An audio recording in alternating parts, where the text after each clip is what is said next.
آج کی نشست میں ایک اور سوال یہ ہے کہ عورتوں اور مردوں کی نماز میں فرق کیا ہے؟ یہ ابھی بحثیں چلی ہیں، پہلے تو ایسے نہیں ہوتا تھا، عورتیں ایک ہی طرح نماز پڑھتی تھیں۔ اب یہ جتنے عربی کو نہ جاننے والے اور محض اردو کی کتابوں کی حدیثیں دیکھ دیکھ کے مسائل کا استنباط کرتے ہیں نا، یہ فتنہ اس وقت سے پھیلا ہے کہ عورتیں بھی ایسی ہی نماز پڑھیں جیسے مرد پڑھتے ہیں۔ عورتوں اور مردوں کی نماز میں شامی رحمۃ اللہ علیہ نے جو فرق گنوائے ہیں، پہلے ہم وہ گن دیتے ہیں اور پھر اس کے بعد ہم بات کریں گے اس پہ کہ اصل میں اس اختلاف کی وجہ کیا۔ شامی رحمۃ اللہ علیہ نے بحث کی ہے کہ اور انہوں نے عورتوں اور مردوں کی نماز میں زیلعی رحمۃ اللہ علیہ کے حوالے سے 10 فرق لکھے ہیں، اور وہ کہتے ہیں کہ اس سے بھی زیادہ ہو سکتے ہیں۔ ایک تو یہ ہے کہ عورت تکبیر تحریمہ کہتے ہوئے اپنے دونوں ہاتھوں کو اٹھائے گی کندھوں تک، وہ کندھوں سے زیادہ اٹھائے گی تو مردوں کے برابر ہو جائے گی۔ اس سے منع کیا کہ عورت اپنے دونوں ہاتھوں کو کندھوں تک اٹھائے، اور پھر دوسری بات یہ ہے کہ جو کپڑے اس نے پہنے ہوئے ہیں وہ اپنے بازو کو کف سے باہر نہیں نکالے گی، اس لیے کہ اگر اس کی کلائی نظر آتی ہے تو کلائی آغاز ہے عضو کا جو کوہنی تک جاتا ہے، تو اس کی کلائیاں ڈھانپی بھی ہونی چاہیے، سطر میں ہونی چاہیے۔ تیسرا انہوں نے کہا کہ وہ ہتھیلی پر ہتھیلی رکھے گی اپنے سینے کے نیچے، یعنی جو ابھار ہیں ان کے نیچے اپنی ہتھیلی پر ہتھیلی رکھے گی، ہاتھوں کو باندھے گی۔ چوتھا فرق انہوں نے کہا کہ رکوع کے لیے وہ تھوڑا جھکے گی، مرد کے لیے حکم ہے۔ حضور اقدس صلی اللہ علیہ وسلم رکوع میں اتنا جھکتے تھے کہ صحابہ کرام رضی اللہ عنہ کہتے ہیں کہ ان کا سر مبارک، کمر اور پیٹھ ایک لیول پہ آ جاتی تھی۔ ایک جگہ آتا ہے کہ ہم میں سے کوئی پانی کا بھرا ہوا پیالہ رکھ دیتا تو ہموار سطح پہ رکھتا، اس میں چھلک پیدا نہ ہوتی۔ لیکن عورت کے لیے حکم الگ ہے، وہ یہ ہے کہ بس اس کے لیے اتنا کافی ہے کہ وہ رکوع میں تھوڑا سا جھک جائے، اس کی انگلیاں اس کے گھٹنوں کو چھو لیں۔ مرد میں بھی ایسے ہو سکتا ہے، مثلا وہ آیا نماز پڑھنے کے لیے، امام صاحب رکوع میں گئے تھے، تو اب وہ کیا کرے، وہ جلدی سے شامل ہوا، اگر اس کی انگلیوں نے گھٹنوں کو چھو لیا تو اس آدمی کا رکوع ہو گیا، اور جب رکوع ہو گیا تو اسے رکعت بھی مل گئی۔ پانچواں فرق یہ انہوں نے کہا ہے کہ مرد جیسے انگلیاں کھولے گا اپنے رکوع میں اور گھٹنے کو پکڑے گا، حضور صلی اللہ علیہ وسلم کا طریقہ یہی تھا۔ نبی کریم صلی اللہ علیہ وسلم سجدے میں انگلیوں کو آپس میں ملا لیتے تھے، اور رسول اللہ صلی اللہ علیہ وسلم انگلیوں کو کھلا کر دیتے تھے، فل کھول دیتے تھے جب رکوع میں جاتے تھے، اور گھٹنے کو مضبوطی سے پکڑ لیتے تھے۔ عورت ایسے نہیں کرے گی۔ پانچویں فرق میں انہوں نے بیان کیا کہ عورت اپنی انگلیاں بند رکھے گی اور بس وہ رکوع تک پہنچے۔ نماز میں ترمذی کی روایت میں آیا ہے، یہاں ایک اور بات بھی عرض کرتے چلیں کہ حضور صلی اللہ علیہ وسلم جب تکبیر تحریمہ کہتے تھے تو نشر اصابع، اپنی انگلیوں کو کھول دیتے تھے۔ ہم نے ایک صاحب کو دیکھا کئی مرتبہ نماز پڑھتے ہوئے ایسے کرتے تھے، تو حقیقت میں خیال آیا کہ یہ اتنی لمبی داڑھی ہے اور یہ ساری چیزیں کرتے ہیں، اس حدیث کا مفہوم انہیں معلوم ہوگا، چلو پوچھ لیتے ہیں، شاید ہم سے غلطی ہو۔ تو انہوں نے کہا ترمذی میں آیا، حدیث میں آیا، حضور صلی اللہ علیہ وسلم ہاتھوں کی انگلیاں کھول دیتے تھے۔ ہم نے کہا حضرت یہ امت میں کس نے اختیار کیا ہے؟ کہنے کہ کسی نے کیا یا نہیں کیا، میں اہل حدیث پہ عمل کرتا ہوں۔ ہم نے عرض کیا کہ حضور صلی اللہ علیہ وسلم انگلیاں کھول دیتے تھے، اس کا مطلب یہ ہے کہ ایسے نہیں ہاتھ کرتے تھے کہ انگلیاں بند ہو جائیں، ایسے نہیں کرتے تھے، ایسے مٹھیوں کی طرح نہیں کرتے تھے۔ کھولنے کا مطلب یہ تھا کہ قبلہ رخ ہوتے تھے دونوں ہاتھ، اور انگلیاں جیسے جتنی انسان کی کھلی ہوتی ہیں بس اتنی ہی کافی ہیں، ایسے نہیں کرتے تھے۔ پھر سوچتے رہے، پھر کہنے لگے کون کہتا ہے؟ میں نے کہا جی جو بھی کہے، یہ جو آپ کرتے ہیں یہ کون کہتا ہے؟ کہنے لگے حدیث سے میں یہی سمجھا۔ میں نے کہا میں بھی یہی سمجھاؤں، کہ تمہاری سمجھ کا کیا اعتبار ہے؟ میں نے کہا آگے تو جھگڑا ہی پھر شروع ہو جائے گا۔ جی تو چاہتا تھا کہ پوچھوں حضرت آپ کی سمجھ کا کیا اعتبار ہے؟ لیکن یہ براہ راست حدیثوں کو دیکھ کے نا پھر اتنی ہی سمجھ آتی۔ فقہا نے اس حدیث پہ بحث کی ہے کہ حضور صلی اللہ علیہ وسلم اپنی انگلیوں کو کھلا رکھتے تھے۔ کھلا رکھنے کا مطلب ہی یہی ہے کہ مٹھیاں نہیں ہوتی تھیں۔ اب بھی بعض لوگ آپ دیکھیں نا ایسے کرتے ہیں، ایسے اللہ اکبر کرتے ہیں، انگلیاں آدھی آدھی ٹیڑھی ہوئی ہوتی ہیں۔ یہ انہوں نے کہا عورت اپنی انگلیوں کو کھول کے گھٹنوں کو نہیں پکڑے گی۔ اسی طرح وہ اپنی انگلیوں میں اور اپنے دونوں ہاتھوں کو اپنے گھٹنوں پہ رکھے گی۔ ساتواں انہوں نے فرق بیان کیا ہے اور انہوں نے کہا کہ اپنے گھٹنوں کو وہ موڑے گی بھی نہیں۔ مردوں کو بعض اوقات گھٹنے موڑنے پڑتے ہیں قد کی وجہ سے اور وجوہات سے، عورت بس صرف رکوع کرے سیدھا سادہ اور اپنی انگلیوں کو اپنے گھٹنوں پہ لے جا کر رکھ دے۔ کتنے ہو گئے؟ 7۔ 8واں فرق انہوں نے بیان کیا کہ رکوع اور سجدے دونوں میں وہ اپنے جسم کے ساتھ بازوؤں کو ملائی۔ حضور صلی اللہ علیہ وسلم کا مردوں میں طریقہ یہ تھا کہ وہ جب گھٹنوں پہ ہاتھ رکھتے تھے تو اپنی دونوں کونیوں کو رسول اللہ صلی اللہ علیہ وسلم اپنے پہلوؤں سے الگ کرتے۔ ساری نماز میں آپ کو اس بات کا بڑا اہتمام تھا کہ بازو جسم کے ساتھ اگر متصل رہیں گے تو پسینہ آئے گا۔ اتنی لمبی رکعتیں پڑھنا، 5 8 پارے ایک رکعت میں پڑھنا، اگر وہ جسم کے ساتھ ملیں گے تو پسینہ آئے گا، پسینے سے بو پیدا ہوگی، اور رسول اللہ صلی اللہ علیہ وسلم ہمیشہ اس سے دور رہتے تھے۔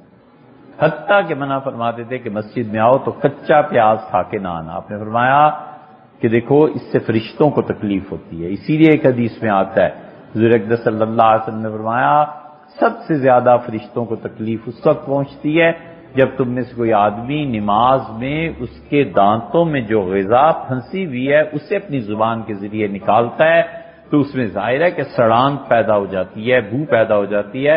اور آپ نے کہا تم جانتے نہیں کہ جب تم خدا کا کلام پڑھتے ہو تو فرشتے تمہارے ہونٹوں پہ اپنے ہونٹ رکھ دیتے ہیں اور یہ ان کی غذا ہے۔ وہ کلمات کے ذریعے ان کو طاقت ملتی ہے۔ اللہ کے ذکر کو وہ اپنے فرشتے جس جسم کے اس نور میں جب شامل ہوتا ہے اللہ کا ذکر تو اس کو قوت اپنی محسوس کرتے ہیں۔ اسی لیے رسول اللہ صلی اللہ علیہ وسلم سے پوچھا گیا کہ قیامت کے قریب سیدنا مسیح علیہ الصلوۃ والسلام قیامت پہ جب آپ نے حالات بیان کیے ایسے ہو جائے گا، بھوک پڑ جائے گی، ایک قلعے میں بند ہو جائے، تو عرض کیا گیا کہ اللہ کے رسول پھر لوگ کھائیں گے کیا؟ تو رسول اللہ صلی اللہ علیہ وسلم فرمایا تمہیں اس دن غذا میں وہ چیز کام دے گی جو اللہ کے فرشتوں کی غذا ہے۔ بڑے حیران ہوئے لوگ، ان کا اللہ کے رسول کیا؟ آپ نے فرمایا سبحان اللہ و بحمدہ سبحان اللہ العظیم، اللہ کے فرشتے اسے پڑھتے ہیں اور انہیں ان کے نور میں مراد یہ تھی کہ قوت آتی ہے، اور آپ نے فرمایا تم اس دن پڑھو گے تو ان کلمات کے ذریعے تمہارا جسم باقی رہے گا، یعنی روح باقی رہے گی، زندگی باقی رہے گی۔ مراد ساری حدیث سے یہ۔ تو اس لیے عورت اس کے لیے یہ حکم نہیں ہے۔ اسی لیے رسول اللہ صلی اللہ علیہ وسلم جب سجدہ کرتے تھے تو اتنا دور اپنی کونیوں کو پہلو سے رکھتے تھے کہ ایک صحابی رضی اللہ عنہ کہتے ہیں میں نے غور کیا تو رسول اللہ صلی اللہ علیہ وسلم نے اتنے پھیلا کے ہاتھ رکھے کہ ایک بکری کا چھوٹا بچہ ان کے درمیان سے گزر جاتا، دونوں ہاتھوں کے ادھر کے اور ادھر کے درمیان بیٹھتے تھے قعدے میں۔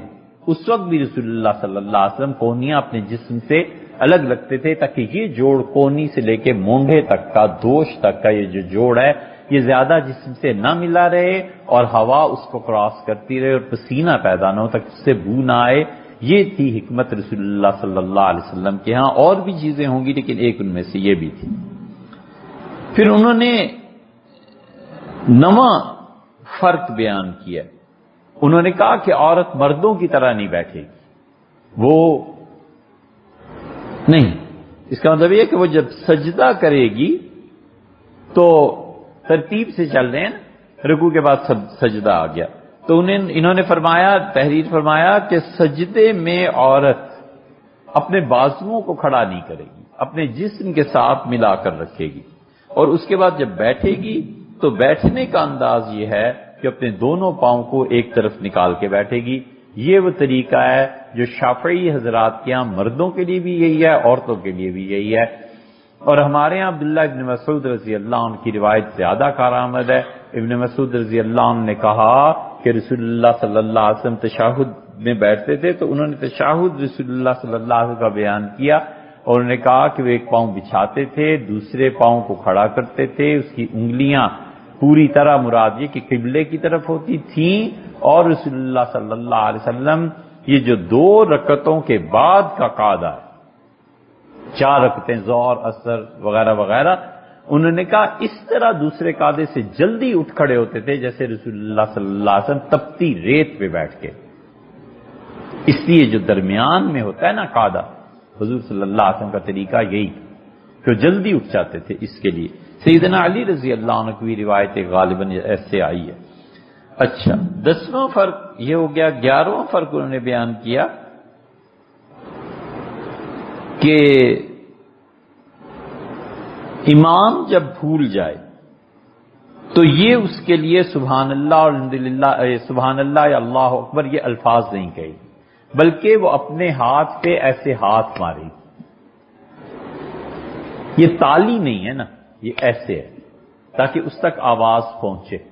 آپ کے ملک کے ایک بہت بڑے مذہبی رہنما اور سیاست بھی، اور یہ تو انہیں حال کسی کو پڑ گیا، وہ ویڈیو بھی ہے تو ہم نے اس میں دیکھا وہ بار بار ایسے کر رہے تھے، تو ہم نے کہا یہ تالی سے بچنے کے لیے انہوں نے ایسے کیا ہے۔ یہ اصل میں وہ وہاں یہ چیز ہے، اگر ان کے علم میں، بہرحال علم تو ان کا ہے، تو یہ چیز ہے کہ عورت آواز نہیں دے گی۔ پھر فرق انہوں نے بیان کیا کہ عورت امامت نہیں کرائے گی۔ مردوں کی امامت میں عورتوں کا کوئی حصہ نہیں، عورت کسی صورت امام نہیں بنے۔ رسول اللہ صلی اللہ علیہ وسلم نے بعض چیزیں حالات کے مطابق کر دی ہیں۔ انسانی زندگی میں یہ اصول ہے کہ کبھی کبھی جواب بالکل صحیح نہیں ہوا کرتا، انسان وقت کو دیکھ کر جو مناسب سمجھتا ہے کہہ دیتا ہے، اس کو ڈیل کرتا ہے۔ بچہ کہتا ہے کہ آپ نے بازار جانا ہے، تو کہتا ہے بیٹے آپ تو یہ کام کریں نا، میں نے جانا ہے یا نہیں جانا پھر بتائیں گے۔ ابھی صحیح جواب دیں گے، کہنا چاہیے کہ جانا ہے یا نہیں جانا، لیکن اس وقت کا تقاضا یہ ہے کہ اگر اسے بازار کا کہا نا تو اس 10 فرمائشیں یاد آ جائیں گی۔ باپ کہتا ہے اس موضوع کو چھوڑو، اس کو کرو۔ کئی مرتبہ ایسے ہوتا ہے۔ حضور اقدس صلی اللہ علیہ وسلم نے حدیث میں ایسی چیزیں آئی ہیں، یہ نہیں سمجھتے نا لوگ اس اصول کو۔ اب اللہ تعالی کے لیے یہ جائز ہے کہ ہم یہ کہیں کہ خدا مکان میں ہے، جگہ ہے، یہ عقیدہ رکھنا جائز؟ یہ جن گمراہوں کا عقیدہ تھا نا کہ اللہ تعالیٰ عرش پہ بیٹھا ہوا ہے، تو پھر اگلی نسل نے پوچھا کہ عرش بڑا ہے یا اللہ بڑا ہے؟ معاذ اللہ، استغفر اللہ۔ تو جواب دیا گیا کہ 4 انگل عرش بڑا ہے اور اللہ اس سے چھوٹا ہے۔ انہوں نے کہا اچھا بیٹھا ہے تو کس طرح بیٹھا ہے؟ پھر انہوں نے ہی پوچھا کہ اگر خدا عرش پہ نہیں بیٹھا تو پھر کہاں ہے؟ ایک صاحب ہم سے پوچھنے لگے کہ اللہ تعالیٰ اگر عرش پہ نہیں ہے تو کہاں ہے؟ تو ہم نے ان سے پوچھا کہ عرش جو ہے یہ مخلوق ہے، بنائی گئی ہے، یا خالق ہے؟ کہنے لگے مخلوق ہے۔ میں نے کہا ظاہر ہے کہ اگر آپ اسے خالق مانتے ہیں تو شرک کا ارتکاب کرتے ہیں۔ تو ہم نے کہا یہ عرش مخلوق ہوئی نا، زمین و آسمان مخلوق ہوئے نا؟ ہمارے لگے بالکل ٹھیک ہے۔ ہم نے کہا جب یہ نہیں تھے اور عرش بھی اللہ نے پیدا نہیں کیا تھا نا، تو اس وقت اللہ کہاں تھا؟ ہمارے لگے کہیں تو ہوگا۔ میں نے کہا بس جہاں اس وقت تھا نا وہاں اب بھی ہے، وہی۔ اس کو فقہا نے لکھا ہے الان کما کان، اللہ اب بھی وہی ہیں جہاں پہلے تھا اس مخلوق کی تخلیق سے پہلے۔ تو اس لیے اللہ کے لیے زمان اور مکان کا ماننا یہ کفر ہے۔ اللہ کے لیے مکان کا مان لے کہ خدا محدود ہے آسمان میں، کفر نہیں ہے تو اور کیا ہے؟ لمٹس ہے نا آسمان کی، کوئی نہ کوئی 10 گز 5 انچ 4 فٹ، کوئی نہ کوئی لمٹس ہے. زمان کی بھی تو لمٹس ہے نا، 1000 سال 10,000 سال 1 کروڑ سال اور 1 کروڑ سال بعد دنیا فنا ہو جائے گی. تو ان چیزوں کی لمٹس ہیں. اللہ زمان و مکان سے ماورا، یہ عقیدہ ہے. اب ایک صحابی رضی اللہ عنہ کوئی بات ہو گئی، انہوں نے کہا اللہ کے رسول میں نے نظر مانی تھی کہ میں ایک مسلمان باندی کو آزاد کروں، تو اس سے آپ پوچھ لیجئے یہ مسلمان ہے یا نہیں. تو باندی گونگی تھی. رسول اللہ صلی اللہ علیہ وسلم نے اس سے کہا کہ اللہ کے متعلق تمہارا کیا خیال ہے؟ اشارہ کیا نا. اللہ کے لیے کیوں اشارہ اوپر کیا جاتا ہے؟ بہتر تو یہ ہے کہ آدمی نہ کرے، لیکن کیوں کیا جاتا ہے؟ اس لیے کہ جتنی بھی سمتیں اور اطراف سائیڈز آپ بناتے ہیں، سب سے اچھی سائیڈ اوپر کی سمجھی جاتی ہے. نیچے، دائیں، بائیں، آگے، پیچھے، پھر ان سے بھی جو مزید سائیڈز بنتی ہیں، سب سے بہتر سائیڈ اوپر کی سمجھی جاتی ہے. اس لیے اللہ تعالیٰ کے لیے کبھی کوئی آدمی اشارہ کرتا ہے، کبھی کوئی کہتا ہے اوپر والا جانتا ہے. اب ہر آدمی کو علم کلام اور فتوے کے شکنجے میں تھوڑی کس دینا ہے کہ تم نے اوپر کا کہا تو اوپر ایک سمت ہے اور سمت محدود ہے اور اللہ کو تم نے محدود قرار دیا لہذا تم خارج از اسلام ہو گئے. یہ اتنی لمبی بحثیں یہاں تھوڑا ہی ہوتی. اس لیے جو محتاط علماء اور فقہا ہوتے ہیں، جنہیں عقیدہ پڑھا ہوا ہوتا ہے، وہ کبھی بھی اشارہ نہیں کرتے، بچتے ہیں اس سے کہ علم گہرا ہوتا ہے. امام احمد ابن حنبل رحمۃ اللہ علیہ تشریف لائے، ان کے بیٹے عبداللہ حدیث بیان کر رہے تھے کہ اللہ تعالیٰ نے اپنے ہاتھوں سے یہ چیز بنائی. بعض چیزوں کے متعلق آتا ہے کہ اللہ نے کہا میں نے اپنے ہاتھوں سے ان چیزوں کو بنایا. آدم علیہ الصلوۃ والسلام کے متعلق آتا ہے اللہ نے کہا کہ ہم نے اسے اپنے ہاتھوں سے بنایا. خیر یہ تو علم کلام کی بحث. انہوں نے اللہ تعالیٰ کے ہاتھوں کے لیے اشارہ کر دیا. امام احمد بن حنبل رحمۃ اللہ علیہ بڑے ناراض ہوئے اور بیٹے عبداللہ کو بلا کے ڈانٹا بھی خوب، اور انہوں نے کہا ایسا بدتمیز ہے کہ اللہ کے اعزاز کا ذکر کرتے ہوئے اشارے کرتے ہو ہاتھوں سے، یہ کیا کیا تم نے؟ اس لیے لوگوں کا جتنا علم اوپر، اسی کے اوپر کی سمت سب سے زیادہ، تو رسول اللہ صلی اللہ علیہ وسلم اس کا اوپر والا. پھر میں کون ہوں؟ اس نے کہا اللہ نے آپ کو بھیجا ہے. اشارہ کیا رسول اللہ صلی اللہ علیہ وسلم جاؤ آزاد کا. اب اس میں اللہ اوپر ہے یہ بحث کی جا سکتی تھی، لیکن رسول اللہ صلی اللہ علیہ وسلم نے اجمال کی بات کی کہ بس ٹھیک. اس بیچاری کو اتنا ہی پتا ہے، جنگل کی گاؤں کی رہنے والی، اسے کیا اتنی خبر ہے. حضور اقدس صلی اللہ علیہ وسلم نے بہت سی چیزیں حدیث میں آئی ہیں، وقتی طور پر فرما دیا اچھا ایسے کر. حج میں بھی ایسے ہی ہوا ہے. کسی نے آ کے عرض کیا کہ اللہ کے رسول اب حج میں دیکھیں نا ترتیب ہے.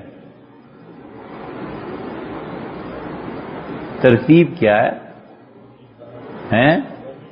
ہاں، سب سے پہلے رمی ہے، اس کے بعد نہر ہے، پھر حلق ہے، سر کے بال منڈوانا، اور پھر طواف زیارت ہے. رن حق فقہا اسے یہ لکھتے ہیں، رے سے مراد رمی، نون سے مراد نہر قربانی، ہے سے مراد حلق، اور تو سے مراد طواف.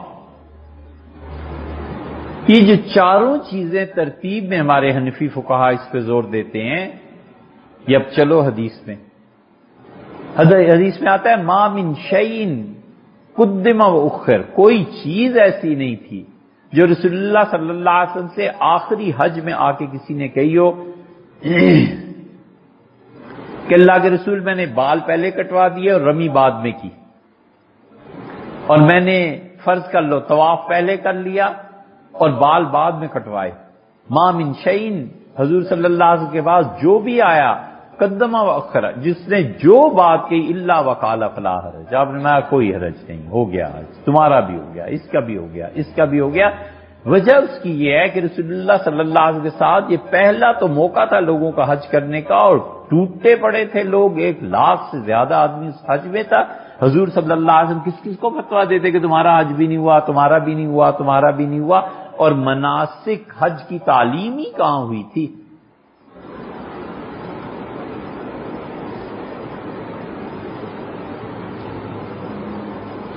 اس لیے حضرت رسالت پناہ صلی اللہ علیہ وسلم بعض چیزوں میں ایسے کر دیتے تھے، حدیث میں ہر جگہ آیا۔ اسی لیے حنابلہ اس کے قائل ہی نہیں ہیں، حنبلی فقہا اس کو نہیں مانتے، وہ کہتے ہیں آگے پیچھے جو مرضی کرو سب جائز۔ حنفی فقہا نے اس میں ترتیب رکھی ہے، وہ کہتے ہیں کہ حدیث میں تو آیا الا وقال فلا حرج، حضور صلی اللہ علیہ وسلم جو بھی آپ نے کوئی پرواہ نہیں، کوئی پرواہ، ہو گیا حج، تمہارا بھی ہو گیا، تمہارا بھی ہو گیا۔ حنفی فقہا اس کے جواب میں یہی کہتے ہیں، وہ کہتے ہیں مناسک کی تعلیم ہی نہیں ہوئی تھی، جنگلوں گاؤں سے لوگ آئے تھے، حضور صلی اللہ علیہ وسلم پہ ایمان لائے تھے، نئے نئے مسلمان تھے، تو کہاں ایسے ہو سکتا تھا؟ اس کی ایک تیسری بھی مثال بھی دوں، حضور اقدس صلی اللہ علیہ وسلم نے واضح لفظوں میں فرمایا ہے، کسی اور کو رعایت نہیں دی۔ آپ نے فرمایا علی جس شخص پہ غسل واجب ہو جائے اس کے لیے مسجد میں آنا جائز نہیں ہے سوائے تمہارے اور میرے۔ سیدنا علی رضی اللہ عنہ واحد آدمی ہیں جن کو حالت جنابت میں رسول اللہ صلی اللہ علیہ وسلم نے مسجد میں آنے کی اجازت دی، خود مستثنا فرمایا۔ کون کو یہ کہہ سکتا ہے کہ کیوں کیا، کیا کیا؟ تو اس لیے یہ چیزیں شریعت میں ہیں۔ اب ایک عورت آتی ہے، صحیح حدیث میں آیا حضور صلی اللہ علیہ وسلم نے فرمایا اچھا تمہارے یہاں مرد کوئی نہیں نا، تو اپنے نوکروں کو جمع کر کے خود ہی نماز پڑھا دیا کرو۔ حویلی میں وہ رہتی تھی اور رسول اللہ صلی اللہ علیہ وسلم کے پاس مسجد نبوی میں کیسے آتی، اور ان کے غلام نے انہیں مار بھی دیا تھا، تو وہ اپنی حویلی میں اس وقت جو بھی موجود ہوتے تھے نوکر چاکر ان سب کو کھڑا کرتی تھی، نماز پڑھا دیتی تھی، حضور صلی اللہ علیہ وسلم تم پڑھا دیا کرو۔ اب یہ اس کو قاعدہ کلیہ بنانا ہے کہ عورت کی امامت جائز ہے، پھر اس کو بھی قاعدہ کلیہ بناؤ۔ سیدنا علی رضی اللہ عنہ سے فرمایا تھا کہ غسل واجب ہو تو بھی مسجد میں آ جایا کرو، تو اس سے کوئی پرواہ نہیں، پھر اس کو بھی قاعدہ بنا لو۔ کرنا کیا ہے آخر؟ اس لیے یہ جو انہوں نے لکھا ہے نا کہ عورت کا حق امامت میں نہیں ہے، اس ایک واقعے کے علاوہ کبھی ایسے ہوا ہے کہ عورتوں نے امامت کی ہو؟ پھر چلے جاتے ہیں ام المومنین سے عائشہ رضی اللہ عنہا نے فوج کی قیادت کی تھی سیدنا علی رضی اللہ عنہ کے مقابلے میں، طلحہ اور زبیر رضی اللہ عنہ وغیرہ ان کے اندر تھے، بھائی وہ معاملہ اور تھا، یہ معاملہ اور ہے۔ ام المومنین سے عائشہ رضی اللہ عنہ تشریف لے گئی ہیں، انہوں نے سیدنا علی رضی اللہ عنہ سے خود کہا ہے مذاکرات میں کہ ہم عثمان کے خون کے لیے آئے ہیں، بس اتنی بات تھی اور وہ لڑائی چھڑ گئی، غلط فہمی ہوئی دونوں طرف، اور جو قاتل تھے عثمان رضی اللہ عنہ کے اس میں حصہ لینا ادھر بھی چلے گئے ادھر بھی چلے گئے۔ سیدنا علی رضی اللہ عنہ نے زبیر کو اٹھایا اور فرمایا زبیر میرے ساتھ چلو اور میرے لشکر میں آ کے دیکھو تم ایک تماشا۔ سیدنا علی رضی اللہ عنہ کھڑے ہوئے اور انہوں نے کہا کون ہے جس نے عثمان رضی اللہ عنہ امیر المومنین کو شہید کیا ہے، اور میرا ارادہ ہے کہ میں ان سے قصاص لوں۔ 10,000 سے زیادہ تلواریں نکلی، انہوں نے کہا ہم نے کیا قتل عثمان، کیا کر؟ فساد اس پیمانے پہ پھیل گیا۔ انہوں نے کہا زبیر یہ ہے صورتحال، تم لوگ کہتے ہو کہ امیر المومنین عثمان رضی اللہ عنہ کے قتل کا بدلہ لیا جائے، میں کس کس سے بدلہ لوں؟ یہاں تو یہ صورتحال بنی ہوئی۔ انہوں نے فرمایا میں کس کس سے بدلہ لوں، یہاں تو یہ صورتحال بنی ہوئی۔ تو نتیجہ یہ کہ زبیر رضی اللہ عنہ خاموشی سے واپس آ گئے، اور جب ادھر والوں نے ادھر تیر چلائے رات کی روشنی میں اور ادھر سے سمجھے کہ حملہ ہو گیا، انہوں نے جوابی تیر چلانے شروع کیے۔ ام المومنین عائشہ رضی اللہ عنہا نے کہا انا للہ پڑھی، اور ان کا علی تو مجھ سے وعدہ کر کے گئے تھے، یہ انہوں نے کیا کیا؟ حضرت علی رضی اللہ عنہ اٹھے، سوئے ہوئے تھے اور انہوں نے تلوار لی کہ لڑائی شروع ہو گئی ہے، اور انہوں نے کہا اللہ میں برات کا اظہار کرتا ہوں، ہم نے عثمان کے خون میں کوئی حصہ نہیں۔ یہ غلط فہمی ہو گئی جو ہو گئی، اس کو آپ نماز پہ اس واقعے کے علاوہ ہے کیا؟ عورتوں نے امامت کی کہاں ہے؟ کہیں بھی نہیں۔ خلفائے راشدین کا سارا زمانہ گزرا ہے، ایسے ایسے فاضل صحابہ رضی اللہ عنہم امہات المومنین سے آ کے مسائل پوچھتے تھے۔ سیدنا عمر رضی اللہ عنہ جیسے آدمی نے کہا کہ جاؤ اور عائشہ رضی اللہ عنہ سے مسئلہ پوچھو اور مجھے بھی آ کے بتانا۔ ام المومنین عائشہ رضی اللہ عنہ رہتی کہاں تھی؟ مسجد نبوی میں ایک نے صبح کی نماز کے بعد بیان شروع کر دیا، تو اس سے عائشہ رضی اللہ عنہ نے کہا اس سے کہو چپ کرے یا آہستہ بولے، یہ میرے سونے کا وقت ہے، اور اگر آئندہ ایسے ہوا نا تو میں عمر سے شکایت کرواؤں گی، انہیں بتاؤں گی تاکہ تمہارا علاج ہو۔ ساتھ ہی تو رہتی تھی، 58 ہجری تک حیات رہی ہے، ایک دن ایسا نہیں ہوا کہ ام المومنین نے نماز، کچھ بھی نہیں۔ اسی یہ نیا فتنہ اٹھا ہے کہ عورتیں نماز پڑھائیں گی، امامت کرائیں گی، عورتیں اب امامت کرانے لگی ہیں۔ حدیث میں آئے یار، حدیث میں تو یہ بھی آیا اور حدیث میں تو وہ بھی آیا، اسی لیے جی چاہتا ہے کہ کبھی 25-30 احادیث بخاری شریف سے نکال کے نا سامنے رکھوں کہ حدیث میں تو یہ بخاری میں آیا ہے، حضور صلی اللہ علیہ وسلم دونوں سجدوں کے درمیان رفع یدین کرتے تھے، اس پہ بھی عمل کر لو۔ اب سوائے اہل تشیع کے اب یہ کہیں نہیں رہا۔ عبداللہ ابن عباس رضی اللہ عنہما کی روایت، اس لیے انہوں نے کہا کہ عورتیں ان کا امامت میں کچھ نہیں، بہت زور لگا کر، بہت سوچ سمجھ کے، کئی فقہا نے کئی مرتبہ بحث کر کے علامہ ابن حمام رحمۃ اللہ علیہ نے فتح القدیر میں ایک چیز لکھی ہے۔ انہوں نے لکھا ہے کہ یہ لڑکیوں کا حفظ اسی لیے زیادہ اپریشیٹ نہیں کیا جاتا، وجہ اس کی یہ ہے کہ مہینے میں کچھ دن اس پہ آتے ہیں، وہ قرآن پڑھ نہیں سکتی، نتیجہ یہ کہ قرآن کچا پڑ جاتا، پھر وہ آہستہ آہستہ بھول جائے گی، اس لیے بچیوں کا حفظ کرنا زیادہ کچھ اتنا نہیں مانا گیا۔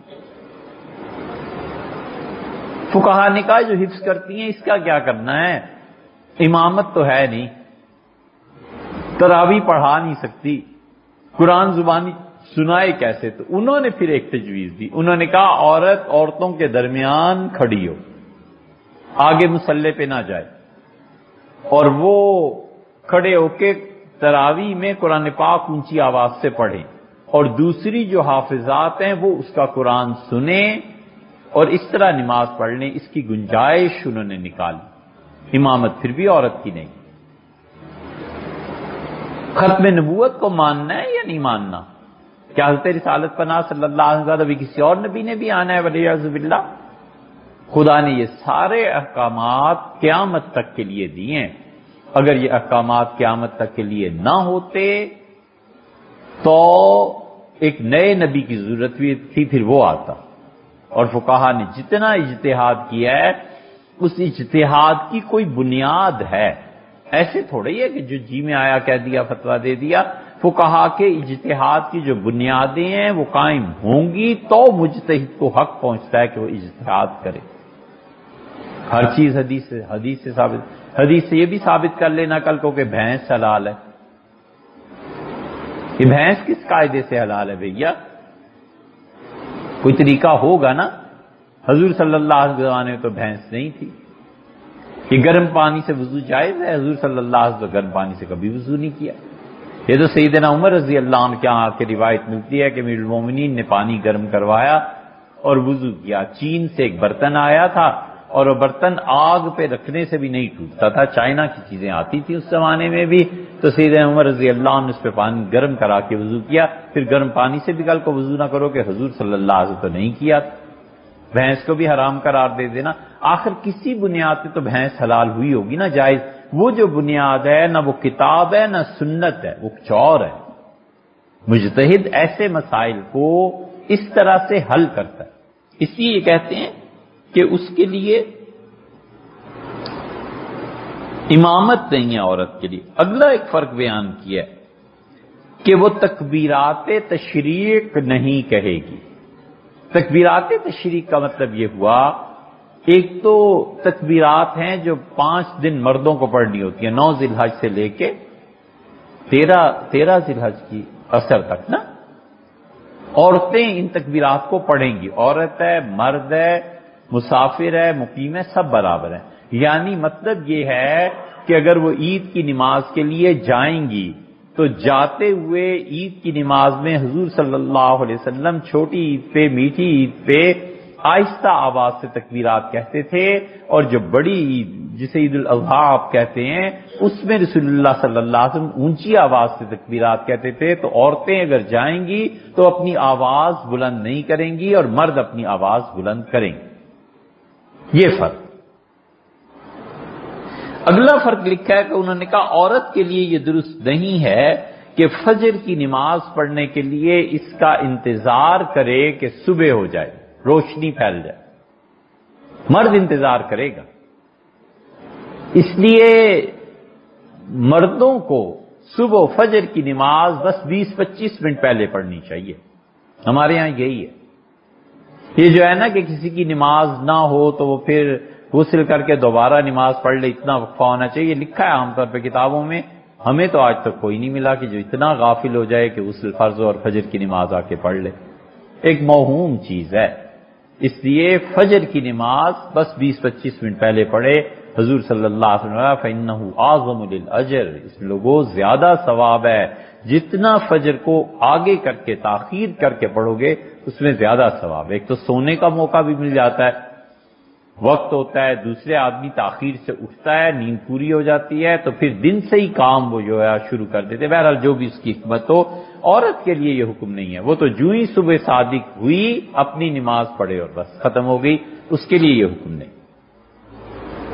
عورت جہری نماز میں قرات جہر سے نہیں کرے گی، اس لیے کہ اگر وہ ایسے کرے گی تو نماز ٹوٹ جائے گی۔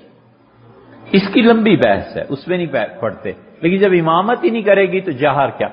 اور اس کا یہ بھی مطلب ہے دوسرا کہ جب مغرب، عشاء اور فجر 3 نمازیں پڑھے گی تو مرد اگر اکیلا نماز پڑھے، جماعت رہ گی اکیلا نماز پڑھے، تو اس کے لیے مستحب ہے کہ جہر سے پڑھے، اتنی تو آواز ہو جو اپنے کان سن۔ مغرب ہوئی، مسجد میں آیا، گھر تھا کوئی کام، تو مرد کے لیے یہ ہے کہ اتنی آواز سے پڑھے، اس کو زیادہ ثواب ہے۔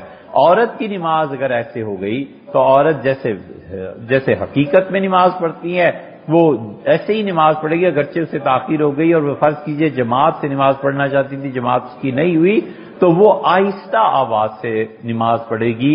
عورت کی آواز ستر ہے یا نہیں، عورت کی آواز چھپی ہوئی ہے یا نہیں، اس پہ فقہا کی بحث ہے، لیکن سچی بات حقیقت میں یہی ہے کہ عورت کی آواز کا پردہ نہیں،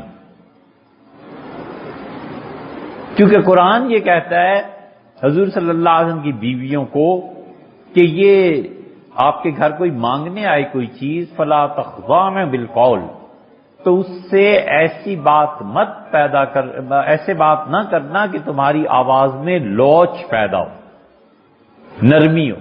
فَيَطْمَعَ الَّذِي فِي قَلْبِهِ مَرَضٌ، وگرنہ یہ جو آنے والے مرد ہیں نا تمہارے گھروں میں، یہ کوئی غلط امید تم سے لگا بیٹھے گا۔ اللہ تعالیٰ نے یہ نہیں کہا کہ بات نہ کرنا، اگر عورت کی آواز پردہ ہوتی نا تو اللہ منع کر دیتا کہ بات ہی نہ کرو۔ اللہ تعالیٰ نے یہ فرمایا ہے کہ بات کرو، وَقُلْنَ قَوْلًا مَّعْرُوفًا، ڈھنگ کی بات، مناسب بات، صاف بات۔ کسی عورتیں جو فون سنتی ہیں اگر وہ صحیح بات کرتی ہیں تو اس میں کوئی حرج نہیں ہے، عورت کی آواز حقیقت میں قول کے مطابق اس کا پردہ نہیں۔ یہ ساری تفصیل جو شامی رحمۃ اللہ علیہ نے لکھی ہے یہ کہاں سے آئی ہے؟ پھر بحث چھیڑ دیتے ہیں کہ حدیث میں تو نہیں آیا، حدیث میں تو نہیں، یہ نہیں آیا۔ حدیث صرف بخاری میں ہی آئی ہے اور کہیں نہیں آئی، حدیث صرف مسلم اور ترمذی میں ہی آئی ہے اور کہیں نہیں آئی۔ یہ حدیث کی کتاب ہے مصنف ابن ابی شیبہ۔ حدیث کی کیا ایک ہی قسم ہے؟ ہوش کرو، حضور صلی اللہ علیہ وسلم نے بس جو کچھ کہا اور کیا اور سکوت، یہی حدیث ہے۔ صحابی رضی اللہ عنہ کہتا ہے نا، اگر تابعی کہے کہ رسول اللہ صلی اللہ علیہ وسلم نے یہ کیا اور تابعی ہو سکا، ہو صحیح آدمی، اس کی روایت حدیث نہیں ہے۔ نہ کرے، یہ ظلم نہ کرے، تابعی جب کہتا ہے کہ رسول اللہ صلی اللہ علیہ وسلم نے یہ کیا تو لا محالہ اس نے کسی صحابی کو دیکھا ہے، سنا ہے، حضرت سے تعلیم لی ہے۔ صحابی کون ہے ہمیں نہیں پتا، وہ تابعی ہے، اس کی شخصیت پہ بحث کرو۔ وہ جھوٹا ہے نہیں مانتے، وہ سچا ہے اس کی بات مانی جائے گی۔ آپ تشہد میں کیا پڑھتے ہیں؟ وَأَشْهَدُ أَنَّ مُحَمَّدًا عَبْدُهُ وَرَسُولُهُ وَأَشْهَدُ أَن لَا إِلَٰهَ إِلَّا اللَّهُ۔ اس کے بعد جو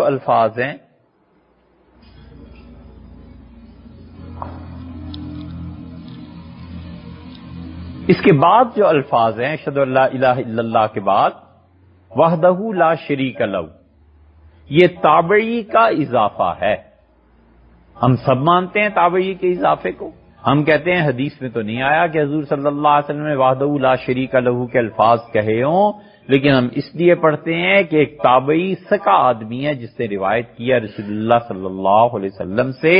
اب اس کے درمیان اور حضرت رسالت پناہ صلی اللہ علیہ وسلم کے درمیان کون سے صحابی تھے ہمیں نہیں معلوم، لیکن تابعی جب حدیث بیان کرے وہ حدیث مرسل کہلاتی ہے۔ یہ دیکھ لینا اصول میں اس کا کیا نام ہے، وہ حدیث مرسل کہلاتی ہے، اور ایسی حدیث قابل تسلیم ہوتی ہے۔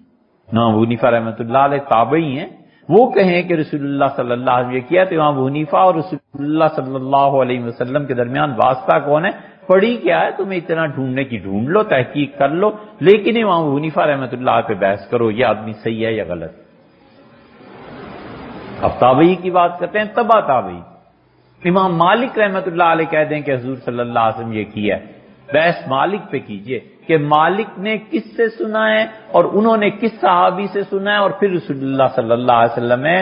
امام مالک کے اور رسول اللہ صلی اللہ علیہ وسلم کے درمیان کم سے کم 2 واسطے ہونے چاہیے، ایک ان کا استاد کوئی بھی تابعی ہو، اور پھر صحابی رضی اللہ عنہ، یہ 2 آدمی ہونے چاہیے۔ ہم کہتے ہیں امام مالک رحمۃ اللہ علیہ کا کہہ دینا کافی ہے یار، وہ جھوٹ نہیں بول سکتے، سوال ہی پیدا نہیں ہوتا حضرت رسالت پناہ صلی اللہ علیہ وسلم جھوٹ بول۔ حسن بصری سے پوچھا گیا، وہ کہتے تھے رسول اللہ صلی اللہ علیہ وسلم، حسن بصری تو تابعی ہیں، انہوں نے کہا مجھ سے پوچھتے ہو کہ میں رسول اللہ صلی اللہ علیہ وسلم کی بات کیسے بیان کرتا ہوں، میرے اور ان کے؟ دیکھو جب کسی میری جملے میں یہ آئے کہ رسول اللہ صلی اللہ علیہ وسلم نے کیا ہے تو اس کا مطلب یہ ہے کہ میں نے 500 سے زیادہ صحابہ رضی اللہ عنہ سے سنا۔ اگر میں کس کس کا نام لوں، اور جہاں تھوڑے ہوتے ہیں پھر میں کسی کا نام لے دیتا ہوں۔ ہمارے نزدیک یہ حجت ہے، دلیل ہے، ہمارے نزدیک تو تبع تابعی بھی دلیل ہے۔ امام مالک رحمۃ اللہ علیہ کی موطا بھری پڑی ہے ایسی چیزوں سے، 600-700 روایات ہیں امام مالک رحمۃ اللہ علیہ کی مختلف کتابوں میں، موطا کے علاوہ بھی مالکی حضرات روایت کرتے ہیں، ہم اسے حجت اور دلیل مانتے ہیں۔ ایک صحابی رضی اللہ عنہ کہتا ہے ہم دلیل مانتے ہیں۔ اصل مسئلہ کیا ہے؟ مسئلہ میں آپ سے عرض کرتا ہوں، یہاں دیکھیں یہ مصنف ابن ابی شیبہ ہے، ابراہیم نخعی رحمۃ اللہ علیہ کی روایت ہے۔ انہوں نے کہا، ان سے پوچھا کہ عبداللہ ابن عباس رضی اللہ عنہ سے انہ سئل عن صلاۃ المرأۃ، ان سے پوچھا گیا کہ حضرت عورت نماز کیسے پڑھے گی؟ تو انہوں نے کہا تجتمع وتحتفظ، عورت سمٹ کے نماز پڑھے گی اور اپنے آپ کو جھکائے گی۔ یہ عبداللہ ابن عباس رضی اللہ عنہما ہیں۔ آپ کہہ دیں کہ عبداللہ ابن عباس رضی اللہ عنہ کو دین کی سمجھ نہیں تھی، یا پھر کہہ دیں کہ رسول اللہ صلی اللہ علیہ وسلم سے سند لاؤ، ہم کہتے ہیں ابن عباس کا کہہ دینا بس کافی ہے، صحابہ رضی اللہ عنہ پہ اعتماد اٹھانا ہے۔ یہ دوسری روایت ابراہیم نخعی رحمۃ اللہ علیہ کی ہے۔ ابراہیم نخعی رحمۃ اللہ علیہ کو معمولی آدمی تھے، ابراہیم نخعی اور ان کے بعد اسود اور علقمہ، اور پھر عبداللہ ابن مسعود اور عمر اور علی، اور پھر رسول اللہ صلی اللہ علیہ وسلم، یہ چین بنتی ہے۔ ابراہیم اتنے بڑے آدمی تھے کہ حنفی فقہ میں رکن رکین، پورے ستون ہیں۔ نخعی کا کچھ کہہ دینا معمولی بات تھوڑی ہی تھی، یہ ہیں ان کے ماموں چچا اسود علقمہ، یہ سارے بڑے لوگ۔ کسی نے پوچھا کہ اسود اور علقمہ دونوں تھے، ان میں بڑا کون تھا؟ اس نے جواب دیا، اس نے کہا اسود بڑے تھے علقمہ سے۔ کہا کیوں؟ انہوں نے کہا اس لیے کہ اسود نے سیدنا علی رضی اللہ عنہ کے ساتھ اپنے مخالفین کے خلاف جم کے تلوار چلائی تھی، لڑے تھے، القما نہیں لڑے تھے، ان کا اسود سیدنا علی رضی اللہ عنہ کے ساتھ چونکہ جہاد میں شریک ہوئے ہیں وہ افضل سیدنا علی رضی اللہ عنہ کی معیت کوئی معمولی بات نہیں۔ ابراہیم نخعی اتنے دور شہرت سے اور ان چیزوں سے نماز پڑھاتے تھے اپنی مسجد میں اور ستون کے ساتھ بیٹھ جاتے تھے۔ اس زمانے میں ایک اصطلاح تھی کہ فلاں آدمی ستون کے ساتھ ٹیک لگاتا ہے، یعنی ستون کے ساتھ مسجد کے ٹیک لگانے کا مطلب یہ ہوتا تھا کہ لوگوں آؤ اور مجھ سے کتاب سنت کوئی چیز سیکھو۔ اور ابراہیم نخعی رحمۃ اللہ ٹیک لگا کے بیٹھتے تھے اور جہاں 3 سے چوتھا آدمی ہوا اٹھ کے چل دیتے تھے، کوئی آ جائے چل دیتے۔ پھر کہا حضرت اللہ نے اتنا علم دیا ہے تو آپ کیا کرتے ہیں؟ اتنے لوگ آنا چاہتے ہیں، سیکھنا چاہتے ہیں۔ انہوں نے کہا مجھے شہرت سے نفرت، میں نہیں چاہتا میں کسی سے ملوں یا میرے پاس کوئی آئے، بس میری طبیعت ہی ایسی ہے، میں ملنا نہیں چاہتا۔ جنازہ وفات کے وقت فرمایا کہ زیادہ لوگوں کو اطلاع نہ کرنا، بس جنازہ میرا پڑھ دینا۔ 7 یا 8 آدمی اس ہستی کے جنازے میں شریک ہوئے ابراہیم نخعی رحمۃ اللہ علیہ کے، لیکن آدمی اتنا بڑا ہے کہ بڑے بڑے لوگوں کی گردنیں اس کے سامنے جھک جاتی تھی جب وہ فتویٰ دیتے تھے۔ ان سے پوچھا گیا ابراہیم سے کہ عورت نماز کیسے پڑھے گی، تو انہوں نے کہا اذا سجدت، عورت جب سجدہ کرے گی تو اسے چاہیے کہ اپنے پیٹ کو اپنی رانوں سے ملا دے، اور اسے چاہیے کہ دونوں اس کی رانیں جو ہیں اس پہ اپنے پیٹ کو رکھے۔ یہ کھل کے سجدہ کرنا اس کے منافی ہو گیا نا۔ اب ابراہیم نخعی رحمۃ اللہ نے کس سے سنا ہے؟ ہم کہتے ہیں کسی سے بھی سنا ہو تم ابراہیم پہ بات کرو، یہ آدمی سچا ہے یا جھوٹا ہے، یہ آدمی کیا ہے۔ انہوں نے یقیناً صحابہ کرام رضی اللہ عنہ سے سنا ہوگا، یہ ان کے ماموں وغیرہ، ماموں تھے، یہ جو بھی رشتہ داری تھی ان کی، یہ اسود اور علقمہ کوئی معمولی آدمی تھے، یہ جاتے تھے مدینہ منورہ اور حضرت عمر رضی اللہ عنہ سے کہتے تھے کہ سناؤ فتویٰ کیا ہے، تمہارے ابن مسعود نے کیا فتویٰ دیا۔ عبداللہ ابن مسعود رضی اللہ عنہ کے شاگرد تھے۔ عبداللہ ابن مسعود رضی اللہ عنہ کے ساتھ عجیب ہی بات ہوئی، 5 ان کے شاگرد ہیں جن سے پوری فقہ حنفی دنیا میں پھیلی، اور 5 کے 5 معذور، ایک نابینا تھا، ایک لنگڑا تھا، ایک گونگا تھا۔ بہرحال جو بھی ہم نے ایک جگہ اس کو ریکارڈ کروایا ہے پورا۔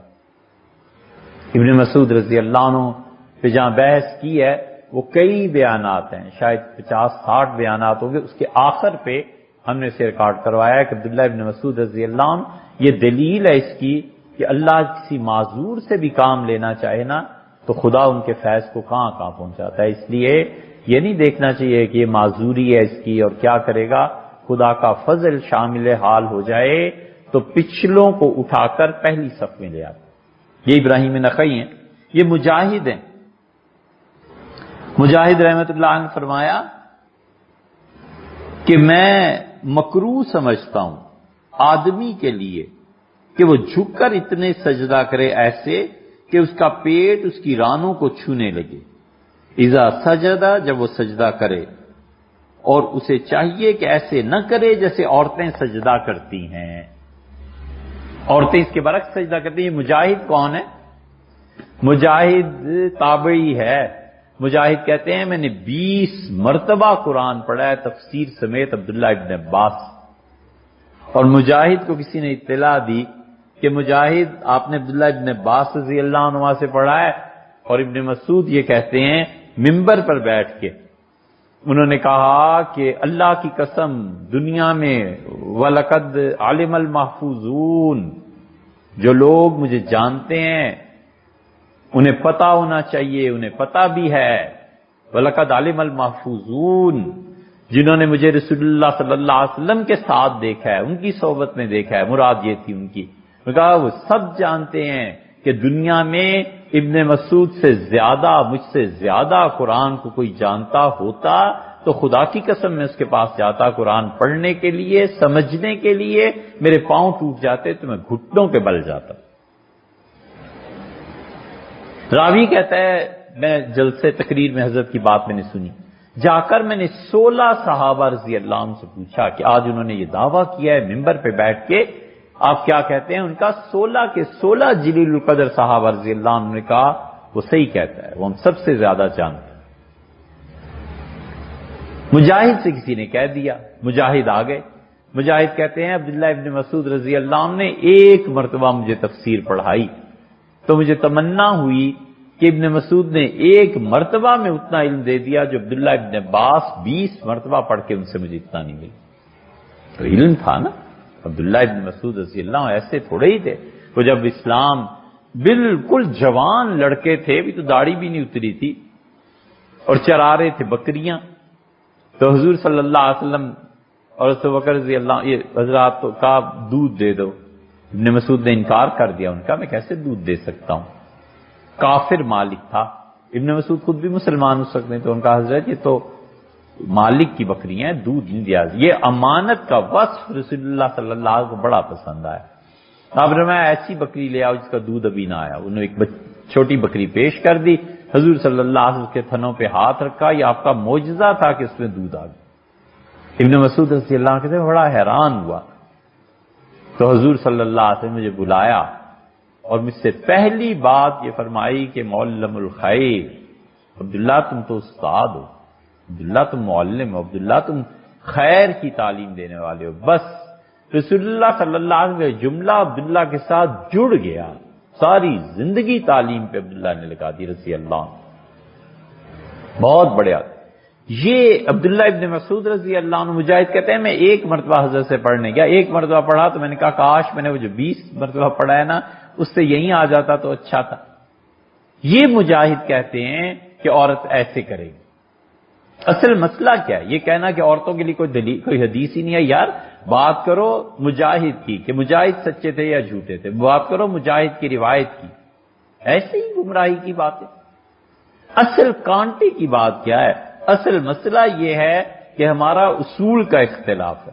ہمارے اصول کا اختلاف یہ ہے کہ ہم صحابہ کرام رضی اللہ عنہم کو اور خلافت راشدہ کو اور تابعین کو اور تبع تابعین کو اگر ان کی روایت باقی روایات سے نہیں ٹکراتی تو حجت اور دلیل مانتے ہیں، اس سے مسئلے کو ثابت کرتے ہیں۔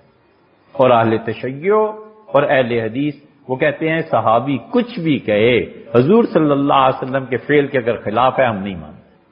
وہ کہتے ہیں صحابی کا قول حجت نہیں، تابعی دور کی بات ہے نا، ہم صحابہ کرام رضی اللہ عنہ کی بات کو بھی نہیں مانیں گے۔ ہم کہتے ہیں حضور صلی اللہ علیہ وسلم سے اگر ان کی کوئی بات ٹکراتی ہے ہم صحابہ رضی اللہ عنہ کے مانیں گے، حضور صلی اللہ علیہ وسلم کی بات چھوڑ دیں۔ وجہ یہ ہے کہ صحابی پاس تھے، وہ انہیں ثواب کی ہرس نہیں تھی، وہ ثواب نہیں چاہتے تھے۔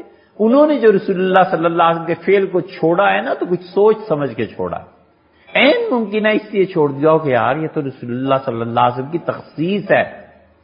ایک آدمی نے رسول اللہ صلی اللہ علیہ وسلم کے انتقال کے بعد حضرت عائشہ رضی اللہ عنہا کو نکاح کا پیغام بھجوانا چاہا تھا، کسی نے سمجھایا کہ حضور صلی اللہ علیہ وسلم کی خصوصیت ہے، شادی ان کی خصوصیت ہے، اسے نہیں کہ آج بھی ایک چیز میں نے آپ سے عرض کیا تھا کہ حافظ ابن حجر نے کہا ہاں رسول اللہ صلی اللہ علیہ وسلم کی بیٹیوں پر سوکن نہیں لائی جا سکتی، اسی لیے تو رسول اللہ صلی اللہ علیہ وسلم سیدنا علی رضی اللہ عنہ کے اس رشتے پہ فرمایا کہ دیکھو اللہ نے جو چیز حلال کر دیا ہے میں حرام نہیں کرتا، جو حرام ہے میں حلال نہیں کرتا۔ علی اگر چاہتے ہیں کہ ابو جہل کی بیٹی سے شادی کریں، میری بیٹی کو چھوڑ دیں، میری بیٹی کو میرے پاس بھیج دیں۔ علی کو نہیں پتا جو چیز فاطمہ کو تنگ کرتی ہے وہ مجھے بھی تنگ کرتی، انہیں نہیں پتا جو اسے پریشان کرتی ہے وہ مجھے بھی۔ یہ ساری باتیں کل گزر چکی۔ حضور صلی اللہ علیہ وسلم کی بیٹیوں پہ سوکن نہیں آ سکتی تھی۔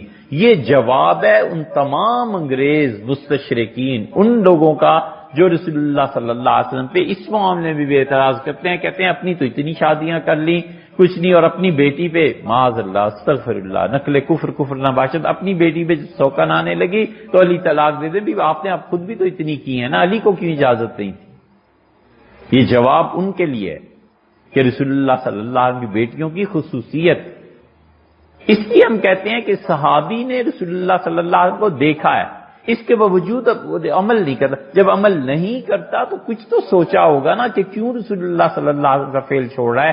یقیناً اسے کچھ نہ کچھ معلوم ہوگا، بس ہم اس پہ اعتماد کرتے ہیں، ہم کہتے ہیں اس حدیث صحیح ہے، ٹھیک ہے اسے چھوڑ دو اور صحابی رضی اللہ عنہ کی بات پہ عمل کرو، کیونکہ اگر ثواب اس حدیث پہ عمل کرنے میں زیادہ ہوتا تو وہ صحابی رضی اللہ عنہ خود ہی نہ عمل کر لیتے۔